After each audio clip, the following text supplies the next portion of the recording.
లేదు. బైబిల్లో కొంతమంది ఉన్నారు, వారు శోధనలలో ఏ విధంగా నిలుచుండి మసులుకొని నడుచుకున్నారో కొన్ని సంగతులు వాళ్ళ ద్వారా మనం కొన్ని విషయాలను జ్ఞాపకం చేసుకుంటూ మనం ధ్యానం చేద్దాం. శ్రద్ధగా ఆలకించండి. పరిశుద్ధ గ్రంథంలోంచి రాజుల రెండవ గ్రంథం 5వ అధ్యాయం 16వ వాక్యం చదవండి. ఇప్పుడు తలలు వంచి బైబిల్ తీసి వాక్యాన్ని చదవండి. ఎలీషా, ఎవరి సన్నిధిని నేను నిలబడుచున్నానో ఇశ్రాయేలు దేవుడైన ఆ యెహోవా జీవముతోడు నేను ఏమీ తీసుకోనని చెప్పాను. ఇప్పుడు తలెత్తండి అందరు, చాలు. నాకెళ్ళి చూడండి, తలెత్తాలి, నాకెళ్ళి చూడాలి. బైబిల్ చదివినప్పుడు చదవండి. ఇక్కడ ఒక శోధన వచ్చింది. ఎవరికి? ఎలీషాకు, దైవజనుడైన ఎలీషాకు. ఏ విధంగా శోధన వచ్చింది అంటే బహుమానాల రీతిగా 20 మణుగుల వెండి, 1,25,000 రూపాయల సంబంధించి, ఆనాడే అంటే అంత బంగారు, 10 దుస్తుల లేదా బట్టలు, నారపు బట్టలు, ఇలాగా కొంత సొమ్ము డబ్బుల రూపంలో, వస్త్రాల రూపంలో, బంగారు రూపంలో శోధన వచ్చింది. ఎవరికి? ఎలీషాకు, దైవజనునికి, దేవుని భక్తుని దగ్గరికి. ఏ విధంగా వచ్చింది?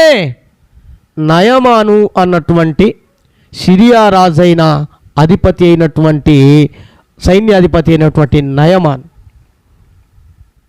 ఈయన బహు పరాక్రమశాలి, యుద్ధశూరుడు, చాలా సుందరుడు. కానీ కుష్టు వ్యాధి కలిగిన వాడు. బయట చాలా పరాక్రమశాలి, చాలా అందంగా ఉంటాడు, కనబడతాడు, సుందరమైన వ్యక్తి. బయటికి వెళ్తే పొగడని వాడు అంటూ ఎవరుండరు, అలాగా ఉన్నటువంటి వ్యక్తి. ఎవరు? నయమాన్. కానీ ఇంటికి వెళ్ళి ఒకవేళ దుస్తులు ఇప్పి, వస్త్రాలు ఇప్పి కూర్చున్నాడు అనుకో, కన్నీరు మున్నీరై ఏడ్చే పరిస్థితి. తాను, భార్య, ఒక పిల్లలు ఉంటే పిల్లలు. ఎందుకో? కుష్టు వ్యాధి. అంత బాగుంది, అధికారం ఉంది, డబ్బు ఉంది, మంచి హోదా ఉంది, పొగడ్తలు ఉన్నాయి, అంతా ఉంది, బాగానే ఉంది. కుష్టు పైన పర్సనాలిటీ, లోపల మున్సిపాలిటీ అన్నట్లుంది పరిస్థితి. ఆడ అంటే కంపే కదా మున్సిపాలిటీ అంటే. విద్యక్క బాధపడకు, మున్సిపాలిటీ అంటే మా డిపార్ట్మెంట్ అని అంటాడు ఏంది అని. మున్సిపాలిటీ అంటే అంతే కదండి. ఆ మున్సిపాలిటీ అనేది ఒక శాఖ, అందులో పనిచేసే వాళ్ళు మున్సిపాలిటీ ఉద్యోగులు అంటే వాళ్ళేమి కంపు కొట్టే వాళ్ళని కాదు నా ఉద్దేశం. అది పరిస్థితి అలాంటి, ఆ సిచ్యువేషన్ అలాగుంది అతనిది. అక్కడికి ఓ చిన్నది చెరపట్టుకొని పోయింది.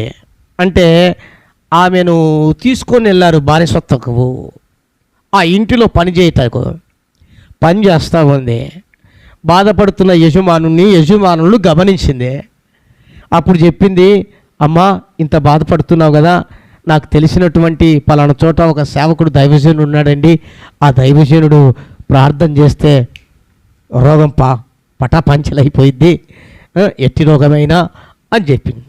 అనగానే అది ఎక్కడ అని ఆరాధిస్తే ఇత పలానా సోమరులో ఇలా ఇలా ఇలా అని తెలిసింది, ఎలీషా అనే సేవకుడు అని. పోయాడు. పోతే కొన్ని సంభాషణ జరిగింది, అదంతా మనకి ఇప్పుడు అవసరం లేదు, నేను చెప్పే దానికోసం. అంత జరిగింది. మొత్తానికి నువ్వు పలానా చోటుకి వెళ్ళిపోయి మునుగు, నీ రోగం నయమైపోద్ది అని చెప్పాడు. వెళ్ళాడు, స్వస్థత పొందాడు. స్వస్థత పొందిన తర్వాత కృతజ్ఞతగా ఇదిగో ఈ బంగారు, డబ్బు, దుస్తులు తీసుకొని వచ్చాడు ఎలీషా దగ్గరికి. అప్పుడు అంటున్నమాట, నేను ఎవని సన్నిధిలో నిలిచి ఉన్నాను, నా యెహోవా జీవము కలిగిన దేవుని తోడు నాకు ఏమీ వద్దు. శోధనలో నిలబడ్డాడు. శోధనలో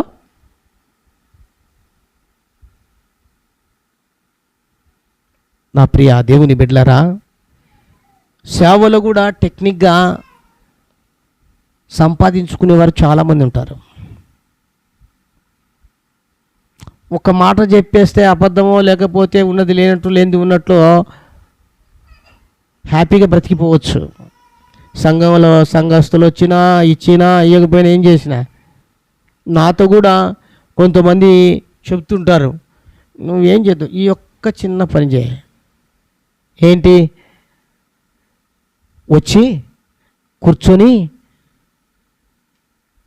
ఏమాత్రం కూడా చప్పట్లు కొట్టొద్దు, హల్లెలూయా చెప్పొద్దు, నీకు నెలకు నీ అకౌంట్లో పడిపోయిద్ది అని చెప్పిన వారు కూడా లేకపోలేదు. ఇలాగా ఎన్నో. నేనేం పెద్ద అది దాన్ని ఇచ్చేసానని కాదు, ఇది ఇప్పుడు కాదు, ప్రారంభములో నుంచి నాకు ఎదురవుతున్నటువంటి శోధన. ఈవెన్ నేను కడపకు వచ్చిన తర్వాత కూడా దేవుడు చూపించిన తర్వాత, ప్రేరేపించిన తర్వాత 40 దినాలు రాత్రింబగలు ఉపవాసం ఉండి ప్రభు ప్రేరేపణ ద్వారా కడపకు వచ్చి సేవ చేస్తున్న తర్వాత నేను అనుభవిస్తున్న శ్రమలు, ఆ కష్టాలు తట్టుకోలేక మా మామయ్య గారు సేవకుడు కూడా చెప్పాడు. ఏమని తెలుసా అండి? రేయ్, నీ పరిస్థితి నేను చూడలేకపోతున్నా, ఇదిగో పలానా సేవకుడు నాకు బాగా తెలుసు, వ్యవస్థాపకుడైన, అగాపే వ్యవస్థాపకుడైన శ్యామ్ వెర్గస్ గారు, ఆయన నాకు బాగా తెలుసు, నేను ఆయనతో మాట్లాడతాను, ఆ మినిస్ట్రీలోకి వెళ్ళు, ఆయన చెప్పింది చెయ్యి, నీకు జీతం ఇస్తాడు అన్నాడు.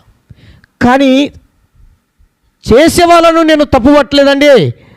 ఆ సేవలు అక్కడ ఉండి వాళ్ళు జీతం తీసుకుంటూ సేవ చేస్తున్న వాళ్ళని నేను మాత్రం నిందించలేదు సుమా. ఎందుకంటే వారికి దేవుడు వాళ్ళకి అట్టించిన కృప, నేనేం చేయలేను కదా. నేను వాళ్ళను కూడా ఏమాత్రం కూడా చిన్న చూపు చూడట్లేదు. నా విషయం మాత్రమే చెప్తున్నా.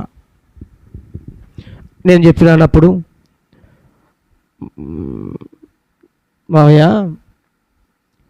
నాకు ఇది కాదు దర్శనం, నా దర్శనం వేరు, నా గురి వేరు, దేవుడిలో నేను చేయవలసిన పనులు వేరు, నేను అలా చేసుకుంటూ వెళ్తాను, సారీ నన్ను క్షమించు అని అడిగా. దేవునికి స్తోత్రం. హల్లెలూయా, హల్లెలూయా.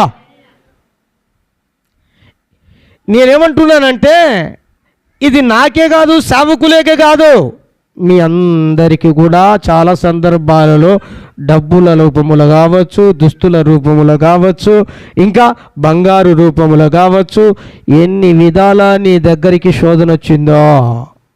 వచ్చిందా? ఎదుర్కొంటున్నారా? మేము డబ్బుల రూపంలో ఎదుర్కొంటున్నామయ్యా శోధన. నువ్వు ప్రార్థన కోకుంటే నీకు ఈ డబ్బు ఇచ్చేస్తా అన్నారా కొందరు? ఏమన్నా? నువ్వు దేవుణ్ణి మానుకుంటే, లేదా ఈ చర్చి మానుకుంటే, లేదా ఈ సంఘాన్ని విడిచిపెడితే, లేదా ఈ సేవకుని వదిలిపెడితే, ఇదిగో నీకు ఇది సాయం చేస్తా అన్నారా ఇక మాట? లేదా నీ పిల్లలకు ఈ రకంగా సీటు సాయం చేస్తా, చదువుకోవడానికి డబ్బు సాయం చేస్తా, ఎన్ని విధాల ఎన్ని రకాలుగా వేటి విషయాల్లో, ఒకవేళ దుస్తుల విషయాల్లో శోధిస్తున్నారా, బంగారు విషయాల్లో శోధిస్తున్నారా, డబ్బుల విషయాల్లో శోధిస్తున్నారా, లేదా ఇంకా వగేరా వగేరా దేని విషయాల్లో శోధిస్తున్నారో నాకు తెలియదు. నువ్వు ఏ విషయాల్లో శోధించబడుతున్నావో నిలిచి ఉన్నావా అని తల యాలేశావా అని రాజీ పడ్డావా అని శోధనలో నిలబడలేక పడిపోయావా? ఏ స్థితిలోనూ ఉన్నావో ఇప్పుడు ఈ క్షణమున ఎలీషా భక్తుణ్ణి మన మధ్య నిలబెట్టి మాట్లాడుతున్నాడు. యెహోవా జీవము కలిగిన దేవుని తోడు నేను ఎవరి సన్నిధిలో నిలిచి ఉన్నాను చెప్పగలిగేంత ధైర్యం, ఆ కలేజ, ఆ విశ్వాసం నీ గుండెల్లో ఈ రోజుకు రావాలి. హల్లెలూయా, హల్లెలూయా. ఏమనుకుంటున్నావు అంటే, నేను నమ్మిన దేవుడు ఎలాంటి దేవుడు అనుకుంటున్నావు? లేదా నేను పోతున్న సంఘం ఎటువంటి సంఘం అనుకుంటున్నావు? మా సేవకుడు ఎలాంటి వాడు అనుకుంటున్నావు? నా భక్తి ఏమనుకుంటున్నావు?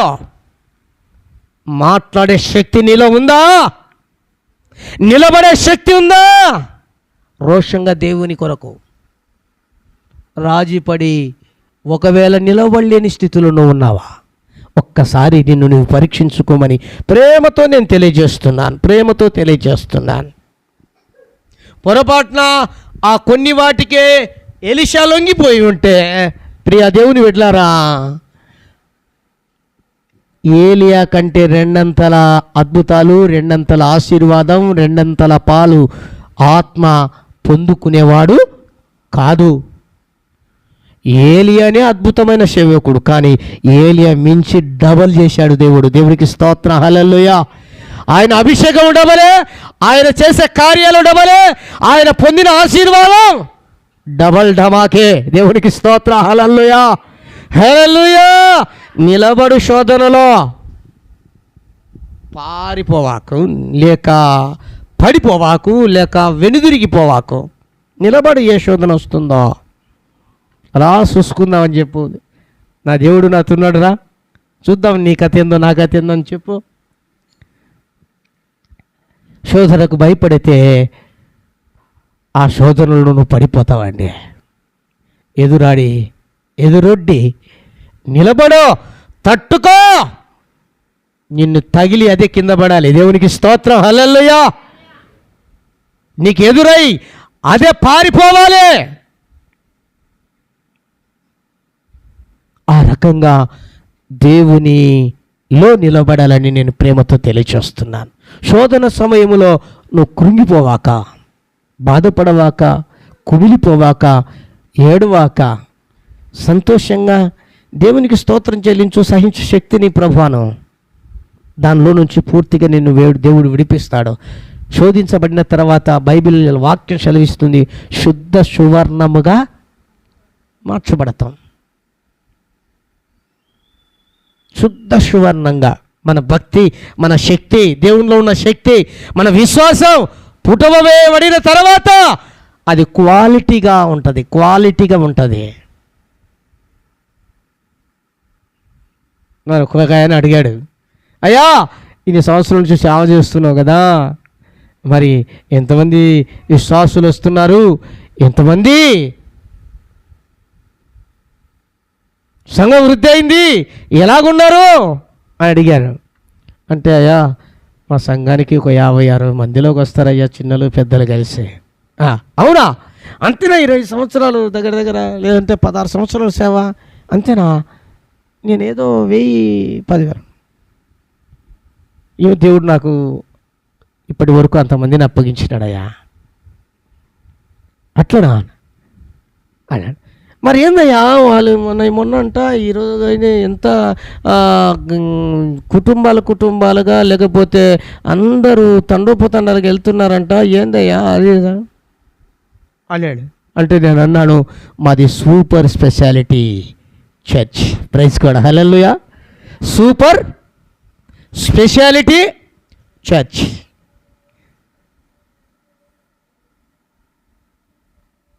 ఏమండి? Super speciality hospital. ఎంతమంది ఉంటారు? కొందరే ఉంటారు. అది కూడా చాలా కారఖండితంగా నిలబడేవారు, చూయించుకునేవారు, బాగుపడేవారే ఉంటారు. కానీ ధర్మాస్పత్రి, అదే జనరల్ హాస్పిటల్, ఎంతమంది పోతారండి? తండోపతండాలకు వెళ్తారు. నేను ఈ మాట చెప్పా, వా అన్నాడు. దేవునికి స్తోత్రం చెప్పండి, హల్లెలూయా, హల్లెలూయా. ఇంకా నేనేం చెప్పాలి అంతకంటే?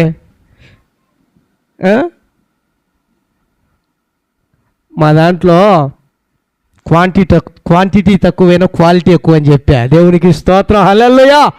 క్వాంటిటీ తక్కువైనా క్వాలిటీ. నాకు మిగతా గురించి మిగతా నువ్వే అర్థం చేసుకోండి. దేవునికి స్తోత్రం, హల్లెలూయా. మా భక్తి ఎట్లా ఉంటుంది, మా సేవ అట్లా ఉంటుంది, సంఘం అట్లా ఉంటుంది. దేవునికి స్తోత్రం, హల్లెలూయా. అందుకు వచ్చిపోతున్న నీవు అలా ఉండాలని రోషం కలిగిన సేవకునిగా నేను మీతో చెప్తున్నా. దేవునికి స్తోత్రం, హల్లెలూయా, హల్లెలూయా. నిలబడు, నిలబడి పోరాడు, జయించు. కరిగిపోవాకు, పడిపోవాకు, వెనుదిరిగిపోవాకు. దేని ద్వారా శోధన వస్తుందో నిలబడు. నిన్నేం చేయదది, ఏం చేసుకోలేదు. మరలా నేను చెప్పాను కదా, బైబిల్లో రాయబడినట్లుగా వాడు ఒక ద్వారి గుండి వచ్చి 7 దారుల గుండా పారిపోతాడు. దేవునికి స్తోత్రం చెప్పండి, హల్లెలూయా. కనుక శోధన సహించువాడు ధన్యుడు. అందుకే నువ్వు ధన్యురాలువు, ధన్యుడు అంటుంది దేవుని వాక్యం. శోధన సహిస్తున్నావు కాబట్టి, సహించాలి కాబట్టి. అందుకే నీకు జీవ కిరీటం దేవుడు దాచి ఉంచాడు, అందరికీ కాదు.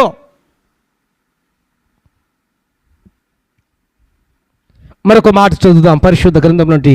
దానియేలు గ్రంథం 1వ అధ్యాయం 3వ వాక్యం నుంచి చదువుదామండి.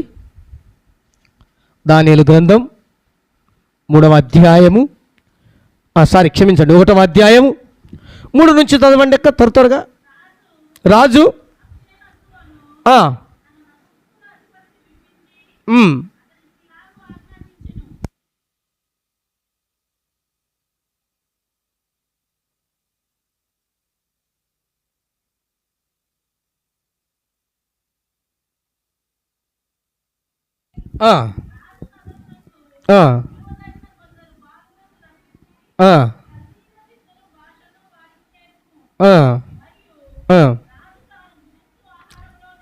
రాజు తాను భుజించు ఆహారమందులోను తాను పానము చేయు ద్రాక్షరసం నుండేనయు అనుదిన భాగమును వారికి నియమించి 3 సంవత్సరములు వారిని పోషించి అటు పిమ్మట ఇచ్చాను.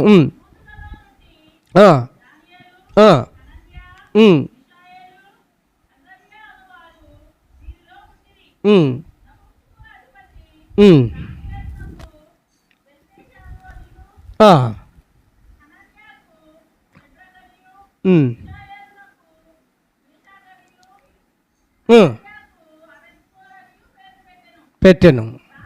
రాజు భుజించు భోజనమును పానము చేయు ద్రాక్షరసమును పుచ్చుకొని తనను అపవిత్రపరచుకొనకూడదని దానియేలు ఉద్దేశించి తాము అపవిత్రులు కాకుండానట్లు వాటిని పుచ్చుకోకుండా సెలవిమ్మని నపుంసకుల అధిపతిని వేడుకొనగా దేవుడు దానియేలునకు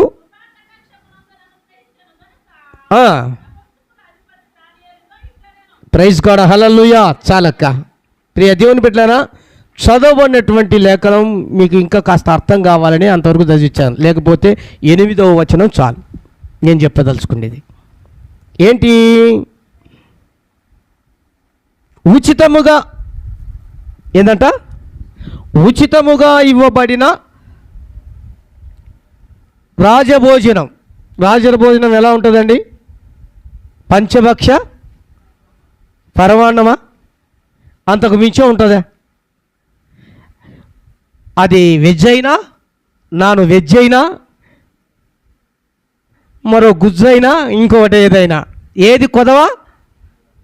అన్నీ ఫ్రీనే, ఉచితమే. Free free free free, unlimited. ఎంతైనా తినొచ్చు, ఎంతైనా ద్రాక్షరసం తాగొచ్చు. ఇది దానియేలుకు తనతో ఉన్నటువంటి ఆ ముగ్గురికి రాజు అవకాశం ఇచ్చాడండి. ఎవరికి లేని అవకాశం వారికి ఇచ్చాడు. కానీ వీళ్ళు ఏం చేశారంట? వాటిని తినడానికి, వాటిని త్రాగటానికి ఇష్టము లేక. ఎందుకు ఇష్టము లేక? ఎందుకు ఇష్టము లేదంటే పొర్రపాటున కూడా దాని ద్వారా మలినం కలగకుండా ఉండటానికి, ఏమాత్రము దేవునికి వ్యతిరేకంగా ఉండకుండా ఉండటానికి అక్కడ భక్తుడు నిరాకరిస్తున్నారు. కొందరు అన్నం అంటే ఏమండి, ఇక మరీ బిర్యానీ అంటే ఏమండి, ఇక కూర మాంసం అంటే చర్చి లేకపోయినా పర్వాలే కదా, దేవుని సన్నిధి లేకపోయినా పర్వాలే ఏమండి.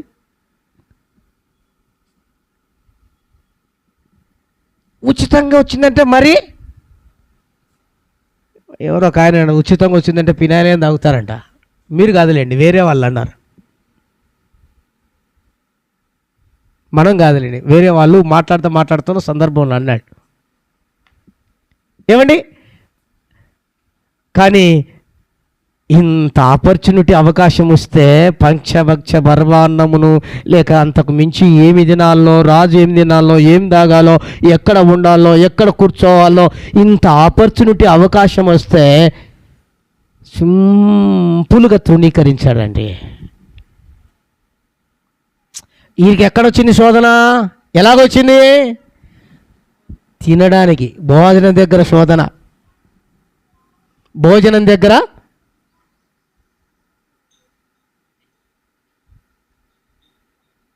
బాగా ఉపవాసం ఉన్నప్పుడే కొన్నిసార్లు మంచి మటన్ చేసింటారు, బిర్యానీ చేసింటారు. ఆడికి పోతానే స్మెల్ వస్తుంటాను అనుకో, మనం చూసింటాము. అయితే ఏం చేస్తారు పాపం, సేవకులు కదా లేదా దేవుని బిడ్డలని తిందురా అన్న అని అంటారు కదా. ఎప్పుడు బాగున్నప్పుడు, ఉపవాసం ఉన్నప్పుడే.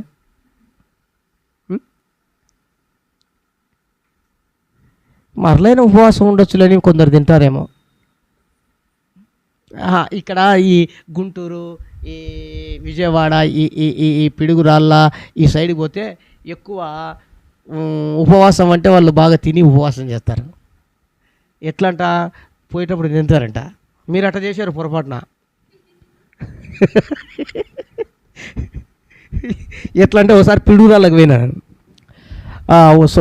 సంపూర్ణరాత్రి ఉపవాస ప్రార్థనకు సంఘంలో పిలిచారు. పోయినాక అక్కడ వెంటనే కాళ్ళు కడుక్కున్న తర్వాత పాస్టర్ గారు రండి అన్నారు. అని ఇంట్లోకి తీసుకుపోయారు. ఇంట్లోకి తీసుకుపోయి చిన్నగా చేరేసి ముందర పెడుతున్నారండి. ఏంటంటే గుడ్డు, కలర్ రైసు, ఈ పప్పు, ఇదంతా ఉందయ్యా, మాకు తినండి, తర్వాత మనం ప్రార్థనలోకి వెళ్దామన్నా. నేను ఆశ్చర్యపోయినా. నన్ను పిలిచింది ఉపవాస ప్రార్థనకు కదా, పిలిచిందే ఉపవాస ప్రార్థనకు. నాకు ఆన్లైన్ ప్రేయర్ కానీ మళ్ళీ పిలిచింది నేను అన్నాను సేవకులతో, ఏమండి మీరు పిలిచింది నన్ను ఉపవాస ప్రార్థనక, మీరు ఇంకా దేనికి పిలిచినారు నన్ను అన్నాడుగా. ఉపవాస ప్రార్థన. మరి ఉపవాస ప్రార్థన అంటే ఏంటి, ఫుల్గా తినమంటున్నారని. అంటే మేము ఇక్కడ తిని బాగా ప్రార్థన చేస్తాం. నాకు ఆశ్చర్యం అనిపించింది. ఇక్కడ మేమే కదండి, ఆల్మోస్ట్ ఆల్ ఎక్కువ అంతేనండి అంటున్నాడు ఆయన. తింటారంటే పోయి ఉపవాసం ప్రార్థన చేస్తారంట. నేను అన్నాను, సారీ ఏమనుకోద్దు, పొద్దు నుంచి ఉన్నాను, ప్రయాణం చేసి వచ్చాను, తర్వాత ఇక కొద్దిసేపు ఉంటే అయిపోద్ది, ఏముంది ఒక 3-4 గంటలు, అప్పటికే దాదాపు 9 అట్లా అయింది కదా, అయిపోద్ది, ఎందుకు నాకొద్దు, సారీ ఏమనుద్దు. అట్లనా, తినండి కొంచెం అనేది, లేకపోతే ఒక 2 అట్టి పనులు లేదండి, 2.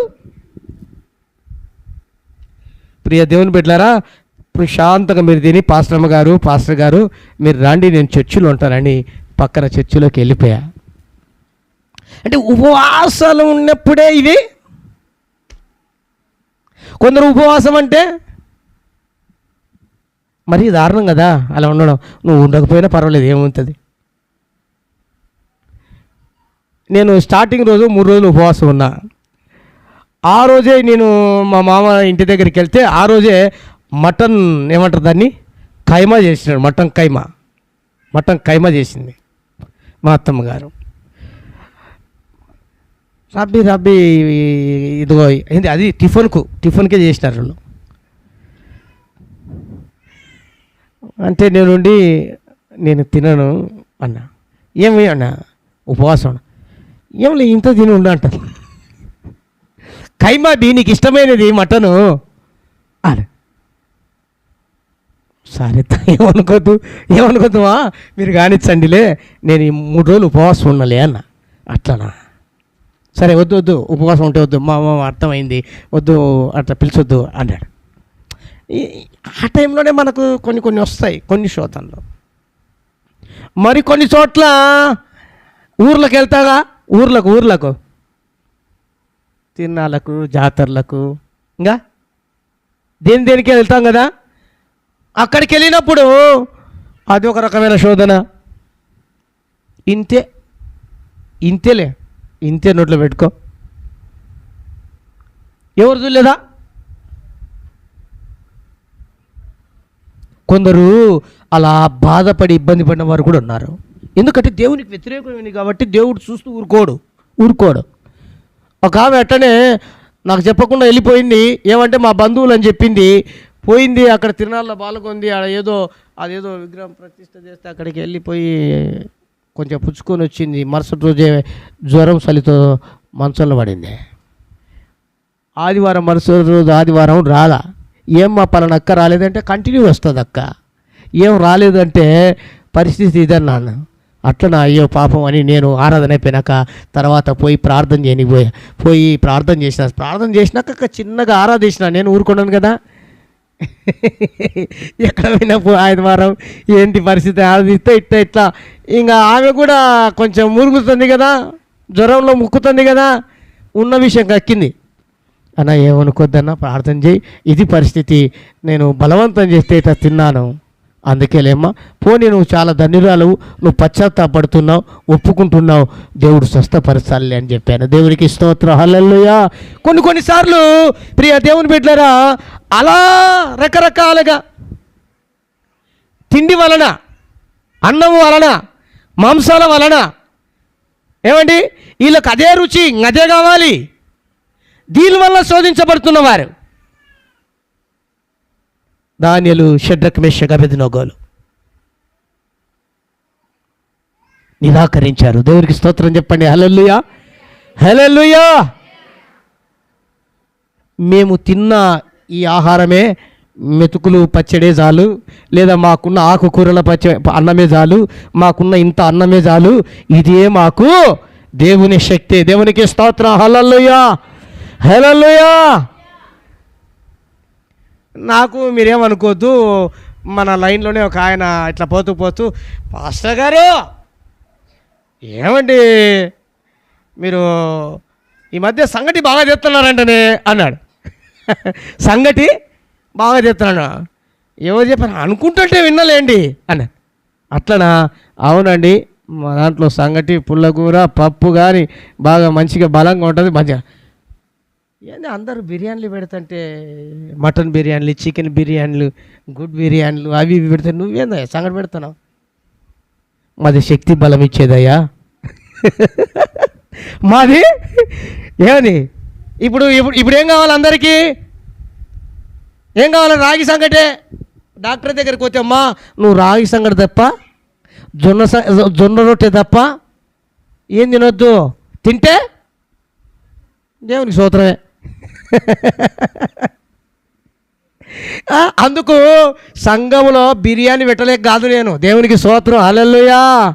మటన్ బిర్యానీ, చికెన్ బిర్యానీ కొదవలేదు. దేవుని సోలు ప్రార్థన చేస్తే ప్రభువా ఈరోజు ఈ బిర్యానీ పెట్టు, ఈరోజు ఈ బిర్యానీ పెడతా అంటే పెడతగలడు. అది కాదు, మీకు పెట్టి ఆరోగ్యం పాడు చేయకూడదని. దేవునికి స్తోత్రం, హల్లెలూయా, హల్లెలూయా. అందుకు లలితమ్మ గారు, లాజరయ్య గారు ఏం తెస్తున్నారు తెలుసా? ప్రతి ఆదివారం శక్తివంతమైన ఫుడ్, ప్రోటీన్ ఫుడ్ పెడుతున్నారు. దేవునికి స్తోత్రం, హల్లెలూయా. బాగా తిని మంచిగా దేవుని శక్తితో, బలంతో మనం సేవలో ముందుకు వెళ్ళాలి సంఘంలో, హల్లెలూయా. అంతేగాని లేనిపోని దానికోసం, పచ్చ బర్మాన్నాల కోసం, బువ్వ కోసం, తిండి కోసం, ఇంకో వగేరా దేనికోసం కూడా నువ్వు కరిగిపోవడానికి వీలు లేదా. ఇక్కడ దానియేలు, షడ్రక్, మేషక్, అబేద్నెగోలు నిలిచి ఉన్నారు. రాజు భోజనం తినం మేము, రాజు చేసే పానం చేసే ద్రాక్షారసం మేము త్రాగం. మేము ఏ రోజు ఏం తింటున్నామో మేము అదే తింటాం. దేవుడు మాకేమి ఇస్తున్నాడో మేము అదే తీసుకుంటాం. మేమేం తాగాలో దేవుడు ఏది తాగుతున్నాడో అదే తాగుతాం. ఇది నువ్వు ఇక్కడ ఉన్నా, ఊర్లకు వెళ్ళినా, వగేరా బంధువుల ఇళ్ళకు, వేరే పండగలకు, పబ్బాలకో, లేకపోతే ఇంకో దానికో ఏ దానిలోకి వెళ్ళినా పొర్రపాటున కూడా నువ్వు తినవలసిందే తిను, కానీ తినకూడదు తినవద్దు. అలా తిని నీ శరీరానికి ఆయాసకరము తెచ్చుకోవద్దు. ఇది నా రిక్వెస్ట్. నా ప్రియ దేవుని బిడ్డలారా, నలుగురు అలా నిరాకరించారు. ఒకవేళ అక్కడ ఉన్న వాళ్ళు ఏం పిచ్చోళ్ళ రైళ్ళు బిర్యానీ పెడతా ఉంటే, కోళ్ళను కోసి పొట్టోళ్ళను కోసి బిర్యానీ పెడతా అంటే ఏందిరానైనా అని అనుకుంటారు.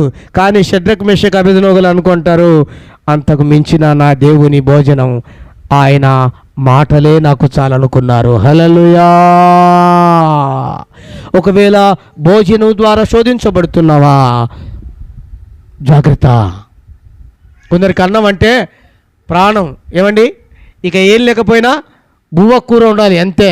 పొద్దున నుంచి రాత్రి పండుకునేంత వరకు ఈడు దాకా ఉండాలి అంతే. కొంచెం కూడా హెల్తీ కాకూడదు. హెల్తీ అయిందా, ఇంట్లో వాళ్ళను చంపుతారు అట్నే. అన్నం చేయి, ఇది చేయి, అది చేయని. కానీ అన్నం కూడా తిండిబోతులు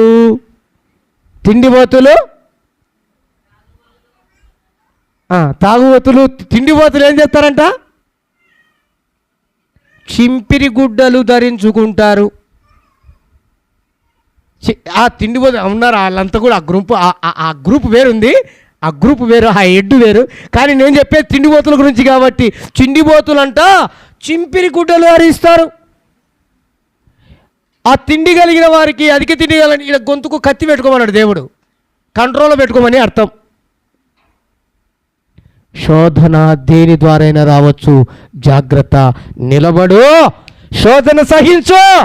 నీ వంటి ధన్యుడు ధన్యురాలు ఎవరు ఉండరు. అట్టి వారికి దేవుడు జీవ కిరీటాన్ని దేవుడు ఇస్తాడు. ఇక మూడవదిగా చెప్పి ముచ్చటగా నేను ముగించేస్తా. మూడో విషయం చెప్పి ఏంటి, చదవండి పరిశుద్ధ గ్రంథంలో ఫిలిప్పీయులకు రాసిన పత్రిక 4వ అధ్యాయం 13వ వాక్యం చదువుదాం.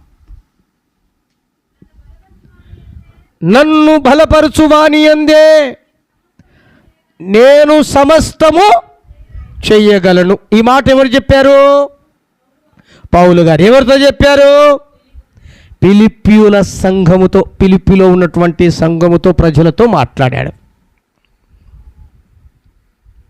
ఎలా చెప్పగలిగాడు అంటే, నేను చాలా పర్యాలు చెప్పా పౌలు గారి యొక్క శ్రమలు, పౌలు గారి యొక్క శోధనలు ఎలాగ ఎదుర్కొని నిలిచి ఉన్నాడో అన్న సంగతిని. కొరింథీయులకు రాసినటువంటి పత్రికలు అయితే చాలా క్షుణ్ణంగా ఆయన పొందిన శ్రమలు, బాధలు, కష్టాలు, ఆ సంగతులు క్షుణ్ణంగా వివరించాడు. కానీ ఎక్కడ కూడా శ్రమలకు ఆయన భయపడలేదు, శోధనలకు ఎక్కడ భయపడలేదు. శ్రమలను, శోధనలను చూసి ఎక్కడ కృంగిపోలేదు, ఎక్కడ కూడా పడిపోలేదు. శోధనలకు, శ్రమలకు ఎక్కడ కూడా వెనక పడలేదు, వెనుతిరగలేదు, ముందుకే వెళ్ళిపోయాడు. 2-3 సందర్భాల్లో ఓడ పగిలింది. ఇక చస్తారనే మూమెంట్లో కూడా దేవునిలో ఏమాత్రం తగ్గల భక్తి. రాత్రింబగళ్ళు సముద్రంలో ఈదుకుంటూ వస్తే ఏమాత్రం భయపడలా. ఉదయం వస్తానే రోడ్డునకు అలా కూర్చుంటే అది చలిమంటేసుకొని కూర్చుంటే పక్కనే వచ్చి పాము కాటేస్తుంది.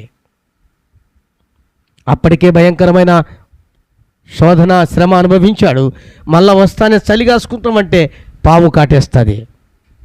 అప్పట్లో పాము కాటేసిందంటే శాపగ్రస్తుడు అని అర్థం. అప్పట్లో వాళ్ళు శాపగ్రస్తులు అని నిర్ధారణ చేసేవారు. ఏ శాపం వెంటాడుతుందో, ఎటువంటి మనిషో, ఎటువంటి నీచుడో అన్నట్లుగా అనుకుంటున్నారు అప్పట్లో ప్రజలు. ముమ్మారు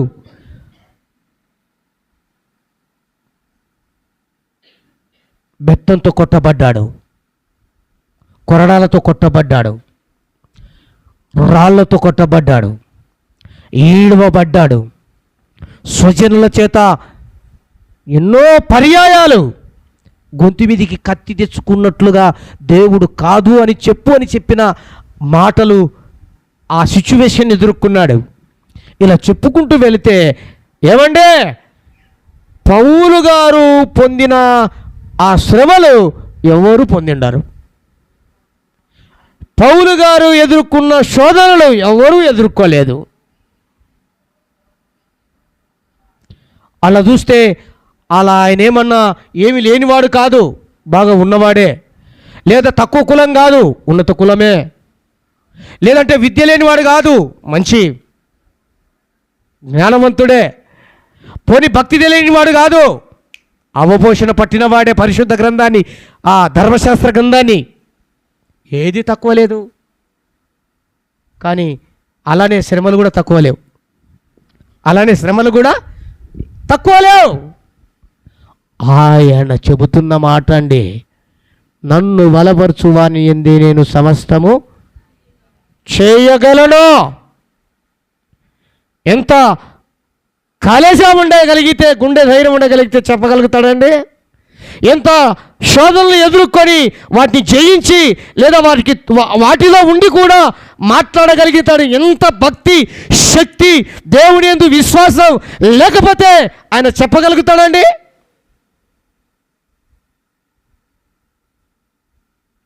నా ప్రియ దేవుని బిడ్డ జ్ఞాపకం చేసుకున్నా. అందుకనే ఆ దేవుని శిష్యులు 12 మందిలో 11 మంది సేవ చేసిన సేవ అంత ఒకెత్తు, పౌలు గారు చేసిన సేవ మరొకెత్తు. అద్భుతమైన సేవ, అద్భుతమైన పరిచర్య, అద్భుతమైన జీవితం. ఈ రోజున నీకు వస్తున్న శ్రమలు, నీకు వస్తున్న కష్టాలు, నీకు వస్తున్న ఇబ్బందులు, ఎదురవుతున్న ఆ శోధనలు రకరకాలైనటువంటివి అవి నీవు సహించగలిగితే రాబో తరాల వారికి, నీ పిల్లలకు చెప్పుకుంటారండి. మా అమ్మమ్మ, మా తాతయ్య, మా చిన్నాన్న, మా పెదనాయన, మా పెద్దమ్మ, మా అమ్మ, మా నాన్న, మా అన్న, మా చెల్లి, మా అక్క ఇలా శోధనలను లెక్క చేయగా దేవుళ్ళు నిలిచారు గనక, దేవుని భక్తులు ఉన్నారు గనక నన్ను ఈ భక్తులు నడిపించారని చెప్పగలుగుతాము. దేవునికి స్తోత్రం, హల్లెలూయా. దేవుణ్ణి నిలబడే శక్తే. ఇక చివరిగా ఒక టచ్ చేసి ముగిస్తాను. యేసు ప్రభుల వారు ఎదుర్కొన్న శోధనలు మనకు తెలిసినవే కదా అండి. ఎన్ని శోధనలు! పౌలు గారు కదా, ఇంకా ఎవరు కూడా అనుభవించి ఉండదు కదా. యేసు ప్రభు పొందిన ఆ శ్రమలు ఎవరైనా పొందారండి? పొందారా?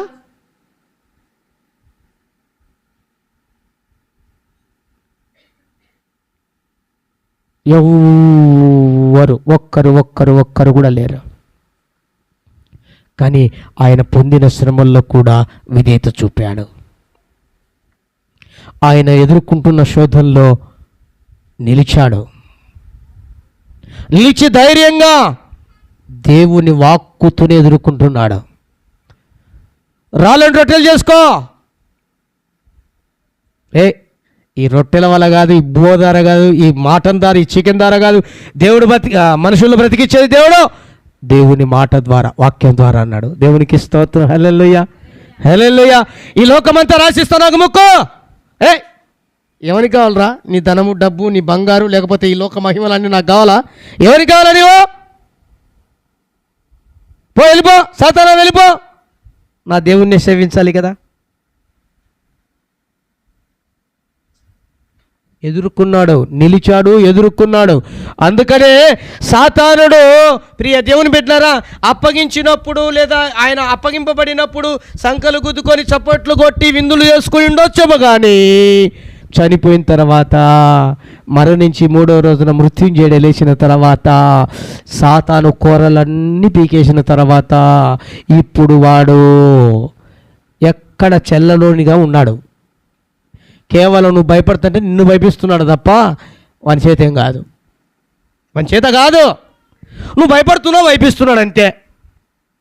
నువ్వు భయపడద్దు, వాడు తోక ముడుచుకొని పోతాడు. నీ నిలబడే శోధనలో వాడి తోక ముడుచుకొని పోతాడు. నీకు ఏ రకమైన శోధన శోధన వస్తుందో దాంట్లో నిలిచి ఉండు. దేవుడు తప్పక అద్భుతమైన రీతిలో కార్యం జరిగిస్తాడా. అలా కాకుండా పడిపోతే, లేదా వెనుదిరిగిపోతే, లేదా రాజీ పడితే మన భక్తికి సార్థకత ఉండదండి. అలాంటి భక్తి వ్యర్థమండి. అలా ఉండకూడదని నా 2 చేతులు జోడించి మీతో ప్రేమతో తెలియచేస్తున్నా. నువ్వు ఏ శోధనలను ఎదుర్కొంటున్నావో ఆ శోధనలో నిలబడు. హల్లెలూయా, నిలబడు. దేవుని శక్తి చేత జయించు. పౌలు గారు చెప్పినట్లుగా చెప్పగలుగు, నా దేవునిలో నేను సమస్తము చేయగలను, నన్ను బలపరచు వారి యందు నేను సమస్తము చేయగలను. అలా చెప్పగలిగి ప్రభులో నిలబడగలిగితే, దేవునితో కొనసాగగలిగితే, నా ప్రియ దేవుని బిడ్డ, నిన్ను ఆయన వదిలిపెట్టడు. హల్లెలూయా. నీ కుటుంబాన్ని ఆయన వదిలిపెట్టడు. నీ యొక్క ఆత్మీయ జీవితాన్ని ఏమాత్రం ఆయన వదిలిపెట్టడు. నిన్ను వెంటాడుతూనే ఉంటాడు, నీకు తోడుగానే ఉంటాడు. నువ్వు వెళ్ళిన చోటుకల్లా వస్తాడు, నువ్వు వెళ్ళిన చోటునల్లా విజయాన్ని ప్రసాదిస్తాడు. హల్లెలూయా. విజయ జీవితములో, విజయ పదములో ఆయనను నడిపిస్తాడు నిన్ను. అంత గొప్ప మంచి దేవుడు. జీవ కిరీటాన్ని ఇస్తాడు చివరికి. అందుకు ఒకవేళ తాత్కాలికంగా శోధనలు అనుభవిస్తున్నావా, సహించు. జీవ కిరీటం నీదే. శోధన నిలబడు. దేనికి లొంగవాకు, కరిగిపోకు. చాక్లెట్లు కరిగిపోయినట్టు కరిగిపోవాకు. నిలబడు. పోరాడతానన్నావు, పోరాడు. జీవితాంతం ఉంటానన్నావు, దేవునితో ఉండు. ఈ విశ్వాస యాత్రలో దేనికి నేను వెనుదిరగనన్నావు, వెనుదిరగకుండా ముందుకే నీ ప్రయాణం కొనసాగించు. దేవుడు నిన్ను నడిపించే దేవునిగా ఉన్నాడు. హల్లెలూయా, హల్లెలూయా. శోధన సహించువాడు ధన్యుడు, అట్టి వారికి ఆయన జీవ కిరీటాన్ని ఇస్తాడు. మోకరించండి, ప్రార్థన చేసుకుందా. మోకరించండి, చిన్న ప్రార్థన చేసుకుందా. కళ్ళు మూసుకోనండి, ప్రార్థన చేసుకుందా. వచ్చిన ప్రార్థన